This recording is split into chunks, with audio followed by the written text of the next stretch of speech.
ರಾಜ್ಯ ನದಾಫ ಪಿಂಜಾರ ಸಂಘ ಶಿವಮೊಗ್ಗ ನೂತನವಾಗಿ ಆಯ್ಕೆಯಾದ ವಿಜಯನಗರ ಜಿಲ್ಲಾ ಘಟಕದ ಜಿಲ್ಲಾ ಅಧ್ಯಕ್ಷರು ಮತ್ತು ಪದಾಧಿಕಾರಿಗಳ ಪದಗ್ರಹಣ ಹಾಗೂ ಜನಜಾಗೃತಿ ಸಮಾವೇಶ ದಿನಾಂಕ 3/3/2024ರಂದು ಹೊಸಪೇಟೆಯ ಕಮ್ಮವಾರಿ ಭವನ ಹೊಸಪೇಟೆಯಲ್ಲಿ ನಡೆದ ಕರ್ನಾಟಕ ರಾಜ್ಯ ನದಾಫ ಪಿಂಜಾರ ಸಂಘದ ವಿಜಯನಗರ ಜಿಲ್ಲಾ ಘಟಕದ ನೂತನ ಜಿಲ್ಲಾ ಘಟಕದ ಅಧ್ಯಕ್ಷರು ಹಾಗೂ ಉಪಾಧ್ಯಕ್ಷರು ಮತ್ತು ಪದಾಧಿಕಾರಿಗಳ ಪದಗ್ರಹಣ ಸಮಾರಂಭ ಹಾಗೂ ಜನಜಾಗೃತಿ ಸಮಾವೇಶಕ್ಕೆ ನಾಡಗೀತೆ ಹಾಗೂ ರೈತಗೀತೆ ಮುಖಾಂತರ ಚಾಲನೆ ನೀಡಿದರು ಮತ್ತು ಸಂಸ್ಥಾಪಕ ದಿವಂಗತ ಹಾಜಿ ಹಿರೇಹಾಳ್ ಇಬ್ರಾಹಿಂ ಸಾಹೇಬರ ಭಾವಚಿತ್ರಕ್ಕೆ ಪುಷ್ಪಾರ್ಚನೆ ಮಾಡಿ ಗುಲಾಬಿ ಸಸಿಗೆ ನೀರು ಹಾಕುವುದರ ಮೂಲಕ ಕಾರ್ಯಕ್ರಮಕ್ಕೆ ಚಾಲನೆ ನೀಡಲಾಯಿತು. ಅಲ್ಪಸಂಖ್ಯಾತ ಅಭಿವೃದ್ಧಿ ನಿಗಮದಲ್ಲಿ ಪಿಂಜಾರ ಸಮಾಜವನ್ನ ಕಡೆಗಣಿಸಲಾಗುತ್ತಿದೆ. ನಿಗಮದಲ್ಲಿ ನಮ್ಮ ಸಮಾಜಕ್ಕೆ ಯಾವೊಂದು ಸೌಲಭ್ಯಗಳು ಸಿಗುತ್ತಿಲ್ಲ. ಹಾಗಾಗಿ ನಮ್ಮ ನದಾಫ ಪಿಂಜಾರ ಸಮಾಜಕ್ಕೆ ಪ್ರತ್ಯೇಕ ನಿಗಮ ಮಂಡಳಿ ಬಯಸಿದ್ದೇವೆ.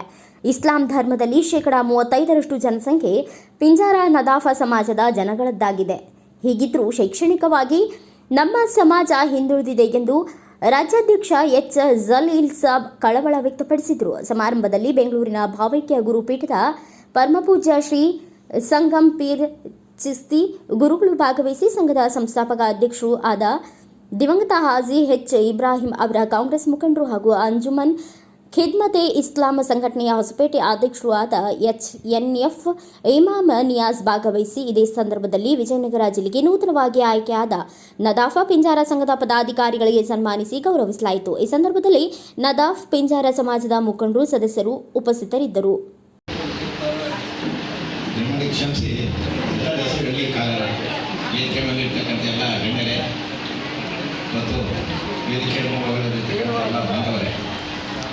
ಇವತ್ತಿನ ಈ ಒಂದು ಕಾರ್ಯಕ್ರಮದಲ್ಲಿ 2 ಭಾಗ ಇದೆ. ಒಂದು ನೂತನ ಆಯ್ಕೆಯ ವಿಜಯನಗರದ ಅಧ್ಯಕ್ಷ ಪದಾಧಿಕಾರಿಗಳ ಪದಗ್ರಹಣ, ಇನ್ನೊಂದು ಜನಜಾಗೃತಿ ಸಮಾವೇಶ. ನಾನು 2ನೇದು ಮಾಡ್ಕೋತೀನಿ, ಯಾಕಂದರೆ ಜನಜಾಗೃತಿ ಆಗಬೇಕು. ಅದಾದರೆ ಪದಗ್ರಹಣಕ್ಕೆ ಒಂದು ಅರ್ಥ ಬರುತ್ತೆ. ಯಾವಾಗ ನಾವು ಜನಜಾಗೃತಿ ಮಾಡಿದ್ರು ಪದಗ್ರಹಣಕ್ಕೆ ಅರ್ಥನೇ ಇರಲ್ಲ. ಇದಕ್ಕೂ ಖುಷಿ ಆಗ್ತಿದೆ. ಅದರಲ್ಲೂ ನನ್ನ ಸಹೋದರ ಸಹಾಯಕರು ತಾಯಿಯರು ಬಂದಿದ್ದಾರಲ್ಲ, ಭಾಳ ಖುಷಿ ಆಗ್ತದೆ. ನಾವೇನೋ ಒಂದು ಈ ಅವಧಿಯಲ್ಲಿ ನಮ್ಮ ಶಾಬುದ್ದೀನ್ ಮತ್ತು ದಾದಾಕರಂದರ ಮಾರ್ಗದರ್ಶನದಲ್ಲಿ ಒಂದು ಮಹಿಳೆಯರಿಗೆ ಆದ್ಯತೆ ಕೊಡಬೇಕು ಅಂತ ಹೇಳ್ಬಿಟ್ಟು ಒಂದೊಂದು ತಾಲೂಕಿನಿಂದ 15 ಜನ ಮಹಿಳೆಯರಿಗೆ ಕಡ್ಡಾಯವಾಗಿ ಮಾಡುವಂತ ಮಾಡಿದ್ವಲ್ಲ, ಅದು ಸಕ್ಸಸ್ ಆಗಿದೆ ಇಡೀ ರಾಜ್ಯದಲ್ಲಿ. ಸಹಕಾರ, ಇನ್ನೆಲ್ಲರ ಒಂದು ಏನು ಮನಸ್ಸು ಇದಕ್ಕೂ ನಾನು ಎಲ್ಲರೂ ಒಂದು ಸಮಾಜದ ವತಿಯಿಂದ ವೈಯಕ್ತಿಕವಾಗಿ ಆ ವಿಷಯದ ಬಗ್ಗೆ ನಾನು ಧನ್ಯವಾದ ಹೇಳಲಿಕ್ಕೆ ಇಷ್ಟಪಡ್ತೇನೆ. ಒಂದು ವೇಳೆ ನಾನು ಭಾಳ ಹೊರಬಿಟ್ಟು ಇಲ್ಲ, ನಾನು ದೊಡ್ಡ ವ್ಯಕ್ತಿ ಅಲ್ಲ, ಒಂದು ಸಣ್ಣ ಅಳಿಲು ಸೇವೆ ಅಷ್ಟೇ. ಯಾಕಂದರೆ ನಮ್ಮ ಮಾನ್ಯ ಇಬ್ರಾಹಿಂ ಸಾಹೇಬರ ಆಸೆ ಶಿಕ್ಷಣ ಕೊಡಬೇಕು ಮಕ್ಕಳಿಗೆ. ಅವರು ಶಿಕ್ಷಣದಿಂದಲೇ ನಮ್ಮದು ಸರ್ವಸ್ವ. ಶಿಕ್ಷಣ ಇದ್ದಿದ್ರೆ ಇವತ್ತು ನಾನು ಸಾಲಾಗಿ ನಿಂತಿರಲಿಲ್ಲ. ನಮ್ಮಪ್ಪ ಎಲ್ಲ ಕೆಲಸ ಮಾಡ್ತಿದ್ರು. ಅವ್ರು ಓದೋಕ್ಕೆ ಕಳಿಸ್ಬಾರ್ದು ಅಂತಿದ್ರು. ಆಗ್ತಿರ್ಲಿಲ್ಲ, ದುಡ್ಡಿರಲಿಲ್ಲ ಕಳಿಸ್ಲಿಕ್ಕೆ.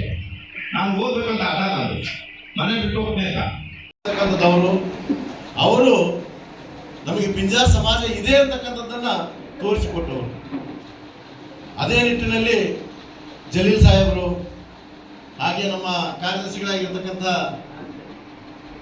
ನಾಟಿ ಸಾಹೇಬರು, ಇನ್ನು ನಮ್ಮ ಕಾರ್ಯದರ್ಶಿಗಳು ರಾಯ ಸಾಹೇಬರು, ಖಜಾಂಚಿ ಅವರು, ಹಾಗೆ ನಮ್ಮ ಬೆಂಡಿಗಿರಿ ಸರ್ ಅವರು, ಹಾಗೆ ಅವ್ರ ಮಗ ಆಗಿರ್ತಕ್ಕಂಥ ದಾದಾ ಕಲಂದರ್ ಸಾಹೇಬರು. ನೋಡ್ರಿ, ಇಷ್ಟೆಲ್ಲ ಜನರು ಹೊಡೆದಾಡ್ತೀವಿ, ಎದ್ದೇಳ್ತೀವಿ, ಕುಂದಿರ್ತೀವಿ, ಅವ್ರು ಯಾವುದಕ್ಕೂ ವಿಚಾರ ಮಾಡಲಿ ಸುಮ್ಮನೆ ಕೂತಿದ್ರು. ಅದು ಹೋರಾಟದ ಲಕ್ಷಣ.